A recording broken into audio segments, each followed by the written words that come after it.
Joining us today on Sports Today is somebody extremely special. Plenty of records went tumbling because of his heroics with the bat, and it happened very, very recently. I'm talking about Karun Nair, who's joining us right now, giving us a valuable time in the midst of playing the Ranji Trophy. Karun, firstly, a very warm welcome to you, and thanks for making the time and speaking with us here at Sports Today. Thank you. Thank you so much, Harshit, for having me. Yeah, my first question, of course, you're busy playing the Ranji, but I'm sure there must be some Vijay Hazare hangover as well. The adulation, the talk about you was such that everyone, be it former cricketers, be it present cricketers, be it the cricketing fans, in the country, the fanaticism about cricket is such, and your heroics with the bat was such that everyone just wanted to know how is it that Karun Nair has turned things around in such a manner. I want to know from you, how did it make you feel when that average was upwards of 700 at one point, to then finishing with also a very, very handsome average of about a 380 as well? How do you look at your fabulous Vijay Hazare campaign? Well, I look at it with a lot of gratitude and a sense of uh, you know happiness because to have uh, achieved that kind of feat is nothing short of extraordinary. And all I was telling myself was taking it one game at a time and making sure that if I do get set, I go all the way and make sure that I complete the job for the team. And I was just, like I said, a complete sense of gratitude to the way I was batting and also to all the appreciation that I was getting. Let's talk about your preparation in the build-up to a tournament like Vijay Hazare. What is it that you were doing in terms of your drills, in terms of your mental conditioning? Were there any special plans that you had in place, and that resulted in the kind of performances that we saw from you? Was there anything different that you tried this time? Quite honestly, I wouldn't put it down to just a couple of days of preparation. I think it's a couple of years of preparation that came into being at the same time. So I didn't do anything different, like in between the tournament or leading up to it. I was just following what I've been doing in the last 2, 3 years. Consistent practice, consistent training, doing the same things day in and day out, and then just focusing on trying to perform to your best ability and kind of manifesting things to happen. If you see, I had spoken earlier about scoring every game, scoring runs in every game in one of the podcasts with Robin. I'm not sure if that is live on the podcast or was it like when we are not recording it is what I told him. So I've been obviously thinking about doing things like that or scoring in every game because as I think it was off air that I spoke to him where we were speaking about if you need to make a mark you need to do something extraordinary to for people to come out and start looking at you, otherwise you're just going to be one in one of many.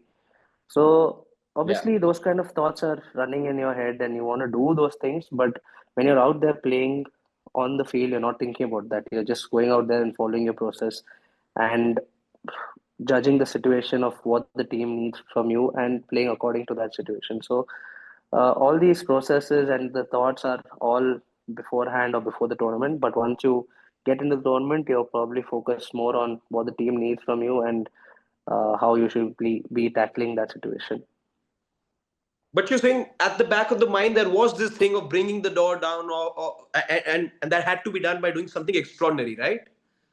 Yeah, like I said, the thoughts are there, the dreams are there.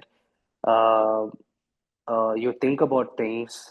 Uh, and like I said, if at this stage of my career, if people need to watch, then I need to do something out of the extraordinary for people to stand up and watch what's happening. So, again, same thing.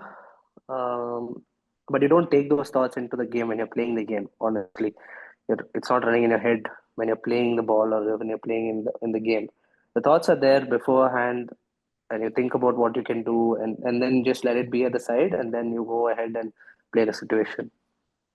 It's interesting you talk about, doing something extraordinary, because that's exactly what you did. You delivered on exactly what you had in mind. But there's something that interesting, one interesting thing that happened at the same time, and that was the squad announcement for the Champions Trophy. You talked about bringing the door down, doing something extraordinary, and this also came at a time where there is a greater emphasis on domestic cricket. Now you delivered it exactly where the BCCI now wants players to be performing and making a statement. So you delivered that.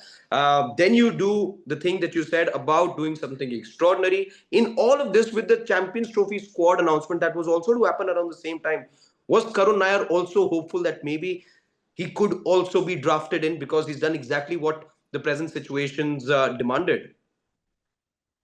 See, if I'm being really honest, prior to the tournament, you're never thinking about, such a thing that is so far. Like, at least for me, I was feeling as though it's quite far. But like I said, you have Mm-hmm. dreams, you have thoughts that you want to do things, but you're not thinking of uh, you're not going to think that you're going to make it, you're going to think, yes, you want to make it, but will it really happen? It's again a question mark in your head.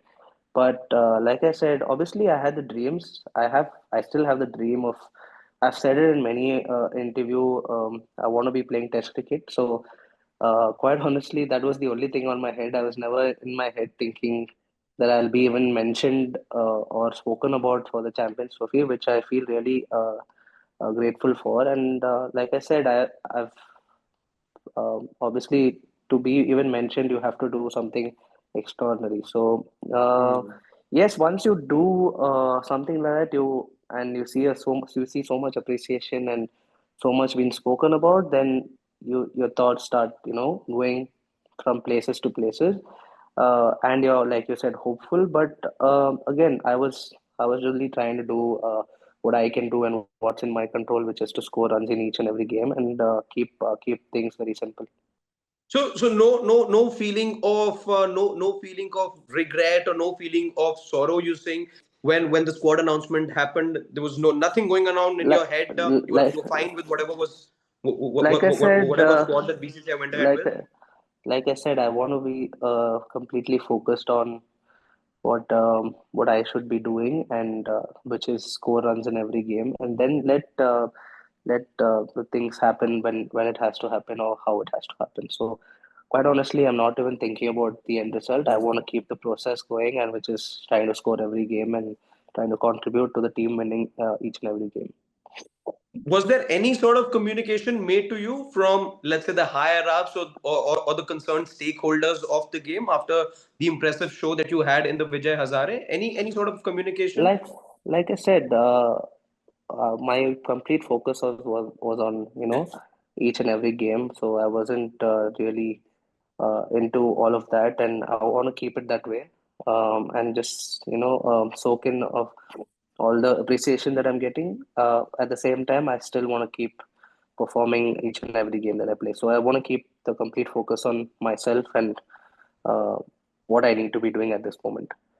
Right. Okay. Just sticking with the with that time that you were scoring all those bucket loads of runs. There's something that happened on Twitter that got everyone's attention. I'm sure it excited you as well. There was a certain Sachin Ramesh Tendulkar who took the time out and put out a message for you. I want to know, how is it that it made you feel, and what happened after that? Were there more people from the cricketing fraternity who got in touch? I want to know both those things from you.